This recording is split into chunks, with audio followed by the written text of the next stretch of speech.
Alright, so reflective journal number 2, and this week's topic is, what do you perceive to be the challenges facing the profession of athletic training and why? So, personally, I can see a lot of things that could be challenges faced by athletic trainers and the profession as a whole in the future and currently. But I also kind of want to preface that by saying that there are challenges that are probably going to face any profession.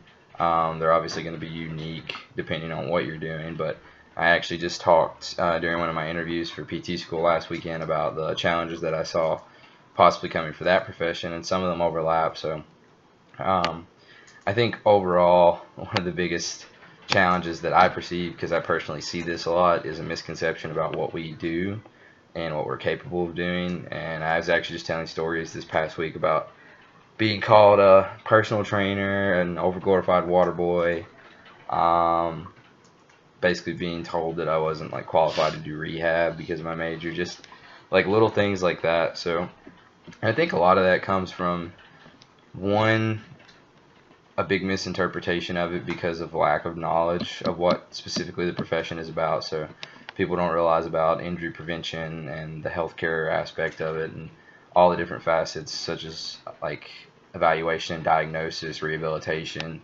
some of the things that we might not do as often, so maybe general medical practices or nutrition, strength and conditioning, so just a lack of knowledge. Two, I also think personally, I think that the grand scheme of personal training, I guess, as a whole, and like the kind of the media attention that personal training gets, and then people instantly hear athletic training and they get that association there, which there's nothing wrong on the personal training side of it. I'm not saying that it's their fault, but I just think that there's a lot more media attention to that, and people know what they do and then instantly associate that with us. But um, I think that the best way to combat that, and what I've started trying to do, is kind of educate people, because I know I've talked to different people before about in the past when someone would say something, I'd get really frustrated and kind of aggravated with it and have to be like, no, this isn't what we do. And now I kind of see that as an opportunity to educate people on what it is that we do and what we're capable of doing, what I learned, what all of our clinical practice is about. So that's one way I think to address that one. I also think that the field is growing so exponentially, and there's so many more opportunities. So a lot of people are moving into like industrial settings, um, more things such as middle schools, elementary schools, AAU tournaments such as that are hiring athletic trainers to do different events. So I think that there needs to be a growth also in like the funding that you would see for different programs depending on where they're at. And I know that a lot of programs are going to have more funding, but I kind of see this boom of athletic training jobs and all these people that are going into the field, but a lot of people still aren't wanting to put forth the money to deal with it because what we do is really expensive, and there's not really any way around that because we have to go through so many expendable materials every single year. And even with the non-expendables, we have to pay for things such as maintenance and upkeep on those and get parts for them. So I see that that could potentially be an issue. I know that there's a big push to kind of recognize that we need more money, or as much money as other different departments within the sports medicine umbrella. So hopefully that's one thing that can be addressed. Also, I think that I've talked to a lot of different people about the transition to masters, and I know that we're making the transition to masters, and a lot of people have very mixed opinions on it, and I've kind of formed my opinions on it too. I see both the good and I guess the bad side of it, but that's also with any bachelor's program too. It's just the way that it's laid out, and you kind of have to combat it. But one thing with the transition to practice that a lot of people have pointed out is, I don't want to say the lack of clinical experience because I know it's in depth, but the overall timeline of those clinical experiences. So I know that one athletic trainer that I spoke to was discussing how, say, in a 2-year program, you would spend a year doing education and maybe do some like small clinical outreach opportunities and experiences, and then that second year you might go out and do 12-week rotations or things like that and actually practice. And it is a lot of exposure, and that's what he was saying. But then he kind of looked at me and he was like, but think about how long you've been doing it in your program, because where we start sophomore year and we get 6 semesters or 3 years of exposure, he was like, even though it is at a master's level, how do you match what you've seen and what you've been thrown into over 3 years into 1 year, even if it is a more immersive clinical experience with no classwork or other things outside of it to worry about. So that's kind of an interesting thing to think about. And I know a lot of programs will do a great job with combating that as far as the entry level. It will be interesting to kind of see the mindset and the shown experience of those folks that come out of those programs.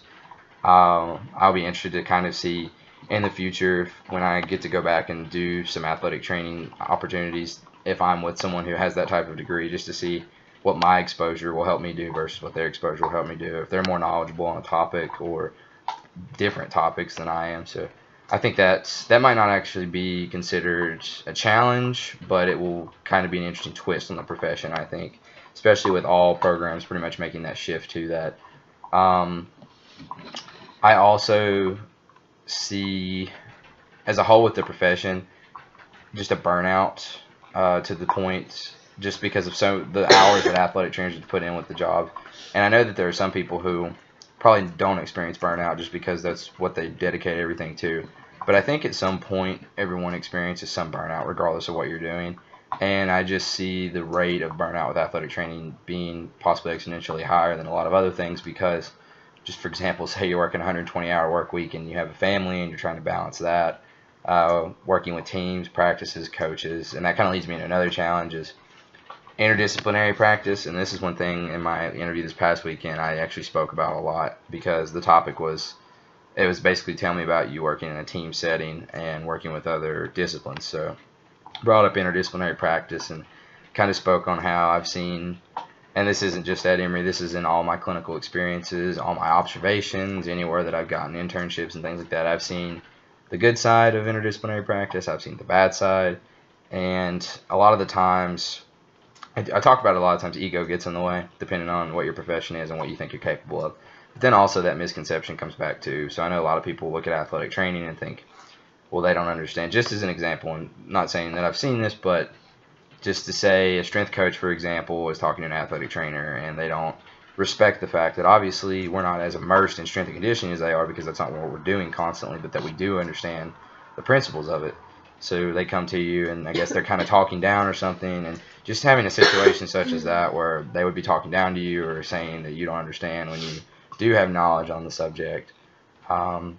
Or one thing too is that worthiness from athletes. Sometimes I know that they're more reluctant to listen to an athletic trainer as far as a rehab goes because they think that a physical therapist might be able to do it better. But I mean, the list just kind of goes on and on. But it's the same thing with any profession. I went down a list of things last weekend when I was talking about physical therapy because that's ultimately what I want to do. And I think that regardless of what you're wanting to do, it's going to be a problem. But I do think that there's a lot of solutions out there to all these. Like I said, I hope I can kind of contribute to some of these in the future because I do want to keep advocating for athletic training while I'm doing physical therapy. Maybe I can help a lot with things such as interdisciplinary practice because that's kind of a focus I want to have eventually between all the credentials that I would like to have and the jobs, and possibly being maybe on some type of committee that's putting people together and sitting down, because I know that one thing that I saw on NATA last week was talking about these new advisory boards they're putting together. I think they're called medical advisory boards, where they say, you know, this is your scope, this is where the line's drawn, you need to realize that this person has the right to do such and such and so on. So I think being able to possibly set those up and help in the future could be a benefit. And I know that in our program specifically with our clinical practices, we're trying to fix a lot of these issues. But that's pretty much my take on the situation as of right now.